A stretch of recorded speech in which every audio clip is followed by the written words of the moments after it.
So this is lecture 3 of linear algebra and ordinary differential equations और इसमें हमारा start हो रहा है इनिशियल वैल्यू प्रॉब्लम से।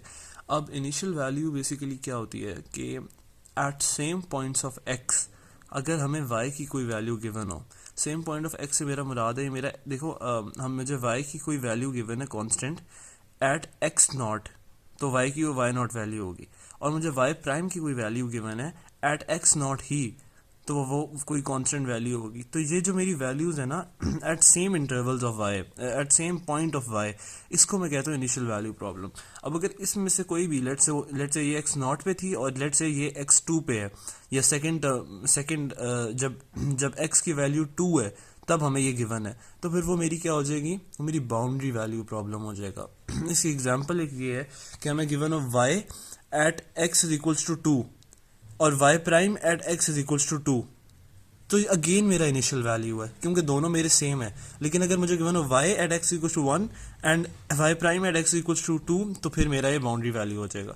इसको सॉल्व करने का उसने तरीका बताया है कि अगर आपने सबसे पहले ऑर्डर देखना है और जितनी ऑर्डर होगा उतनी आपको इक्वेशंस गिवन होगी। बेसिकली हम क्या करते हैं, इससे मैं आपको आगे बताता हूँ। अब यहाँ पर फर्स्ट ऑर्डर है तो इसमें हमें एक इक्वेशन गिवन है। अब लेकिन हमारे पास जब एक इक्वेशन गिवन है तो हमें पता नहीं चल रहा है ये इनिशियल वैल्यू है या बाउंड्री वैल्यू प्रॉब्लम है, तो हम मे और मे नॉट भी करके लिख देते हैं। हम ये डेफिनेट बात नहीं कर सकते कि इनिशियल है। लेकिन अब अगली इक्वेशन देखो, उसका ऑर्डर 2 है, तो इसमें हमें दो ही कंडीशंस गिवन होनी चाहिए, तो उसने दो कंडीशंस हमें दी हुई हैं और हमें पता चल रहा है कि ये इनिशियल है क्योंकि एक्स नॉट और एक्स नॉट है। मूविंग ऑन, ये बेसिकली ग्राफिकल रिप्रेजेंटेशन है कि solutions of the differential equations, मतलब ये पूरे लाए करेंगे। अब हम इस एक क्वेश्चन करते हैं सॉल्व। ये हमें उसने दिया हुआ है, ये हमारी उसने डिफरेंशियल इक्वेशन दी हुई है कि double derivative minus y is equal to 0। ये उसने हमें y की वैल्यू दी हुई है और ये हमें उसने कंडीशंस दी हुई हैं। अब यहाँ पे जो कंडीशन है वो at the same value of x है, तो ये इनिशियल वैल्यू प्रॉब्लम है। बेसिकली मैं कंडीशन से क्या करता हूँ, मैं कंडीशन से इन कांस्टेंट्स की वैल्यू फाइंड करता हूँ और फिर मैं ये प्रूव कर देता हूँ बात कि हाँ भाई ये जो बात यहाँ पे लिखी हुई है ना वो ठीक है कंडीशन, ठीक है। अब मैं इन कांस्टेंट्स की वैल्यू फाइंड करता हूँ, या खैर मुझे अभी प्रूव करने की जरूरत नहीं, अभी मैं कांस्टेंट्स की वैल्यू फाइंड करूंगा इस इक्वेशन की हेल्प से। तो मैं क्या करूंगा, y इज इक्वल टू 1 है ना, तो y जब मेरा 1 है तो ये मेरी जो e की पावर है वो 0 है, ठीक है। तो मैंने ये इक्वेशन में पुट कर दी। जब y मेरा 1 है तो मेरी e की पावर 0 है, तो ये c1 e की पावर 0 प्लस c2 e की पावर माइनस 0। e की पावर 0 क्या होती है, 1, तो c1 प्लस c2 आ गया और y एट 0 मेरा 1 है। अगली कंडीशन में जो गिवन है y prime at 0 is equal to 2, तो मैंने इसका डेरिवेटिव लिया, पहले इसका डेरिवेटिव लूंगा तो सेम रहेगी, सिर्फ माइनस ये वाला अंदर आ जाएगा क्योंकि एक्सपोनेंट का डेरिवेटिव है, ये वाला माइनस इधर आ गया। y at 0 is 2, y prime at 0, और e की पावर वंस अगेन 0 ही है e, तो वो मेरे पास c1 e की पावर 0 माइनस c2 e की पावर 0, तो मेरे पास ये इक्वेशन आ गई। अब मेरे पास दो इक्वेशन आ गई हैं, 1 c1 plus c2, 2 c1 minus c2। इसको मैं साइमल्टेनियसली सॉल्व करके c1 और c2 की वैल्यूज निकाल लूंगा और मैं y को इस फॉर्म में लिख दूंगा। ये मेरा एक पर्टिकुलर सोल्यूशन है, ठीक है, ये मेरी इस इक्वेशन का। अब देखो बेसिकली ये क्या है, ये y की ऐसी वैल्यू है जो इस इक्वेशन को सेटिस्फाई कर रही है, यानी कि ये इस इक्वेशन का सोल्यूशन है। लेकिन ये x की फॉर्म में है, तो ये इस इक्वेशन का जनरल सोल्यूशन है। x की फॉर्म में भी है, दूसरा c1 और c2 कांस्टेंट्स है, कोई भी हो सकते हैं, तो ये इस इक्वेशन का जनरल सोल्यूशन है। मैंने जब ये 1.5 और 0.5 कांस्टेंट्स की वैल्यूज निकाल ली with the help of initial conditions, तो अब मेरा ये पर्टिकुलर सोल्यूशन बन गया, सिंपल। द नेक्स्ट कॉन्सेप्ट है सुपरपोजिशन प्रिंसिपल। सुपरपोजिशन प्रिंसिपल यहाँ पर बड़ी आसान सी बात है, वो ये है कि suppose that y1, y2 and yn are solutions on an interval of a homogeneous linear differential equation.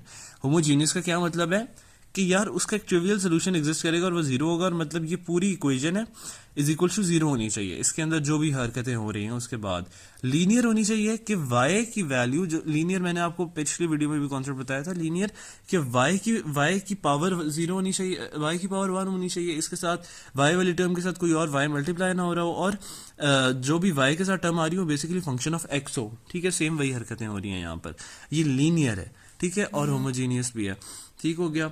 तो सुपरपोजिशन में ये बात हो रही है कि यार देखो y क्या है यहाँ पे, y1 क्या है कि y की एक वैल्यू जो इस इक्वेशन को 0 पुट कर रही हो, सेटिस्फाई कर रही हो, y2 की एक वैल्यू जो इस इक्वेशन को 0 कर रही हो, yn की वैल्यू जो इस इक्वेशन को 0 कर रही हो।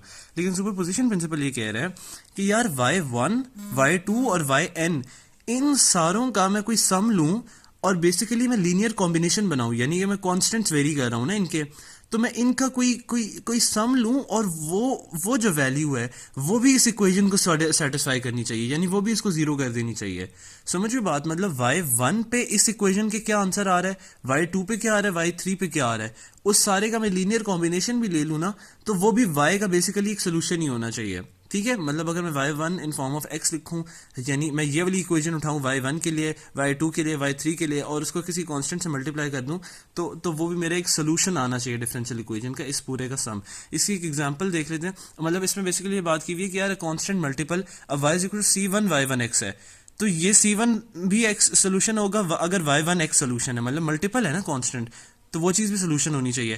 दूसरी बात ये कि होमोजीनियस इक्वेशन है, इसका एक ट्रिवियल सोल्यूशन होगा y इक्वल टू 0। और तीसरी बात ये कि सुपरपोजिशन प्रिंसिपल सिर्फ लीनियर डिफरेंशियल इक्वेशंस के लिए उनके लिए नहीं है। अब एक एग्जांपल देखो, y1 is equal to e की पावर x, y2 की पावर e की पावर माइनस e की पावर 2x और y3 e की पावर 3x। अब इसका मैं अगर लीनियर कॉम्बिनेशन बनाना चाहूँ तो वो ये बनेगा c1 e की power x plus c2 e की पावर 2x, ये y2 आ गया, प्लस c3 e की पावर 3x। इसको अगर मैं ये मेरे पास इस डिफरेंशियल इक्वेशन का सोल्यूशन है, तो इस y को भी अगर मैं इस डिफरेंशियल इक्वेशन में पुट करूँ तो मेरे पास आंसर सेटिस्फाई होना चाहिए। वो मैं कैसे देखूंगा, वो आगे इन्होंने कर दिया कि इन्होंने डेरिवेटिव्स निकाला, पहले एक डेरिवेटिव चाहिए, दूसरा डेरिवेटिव चाहिए, ट्रिपल डेरिवेटिव चाहिए, उस इक्वेशन की 3 डेरिवेटिव्स निकाल दिए और इनको सिंपल सम करके लिखा, तो ये आंसर 0 आ रहा है। हेंस प्रूफ कि सुपरपोजिशन प्रिंसिपल वर्क्स। एग्जांपल 2 में हमारे पास यही हो रहा है कि अगर y is equal to x square, ये इसका सोल्यूशन है इस इक्वेशन का, तो y is equal to c x square भी इसी इक्वेशन का सोल्यूशन होना चाहिए। अगेन उसने डबल डेरिवेटिव चाहिए था और सिंगल डेरिवेटिव चाहिए था, वो डेरिवेटिव्स निकाल लिए और सी एक्स स्क्वायर इसकी वैल्यू पुट कर दी, तो एंड पे हमारे पास आंसर 0 आ रहा था, तो hence the function is solution.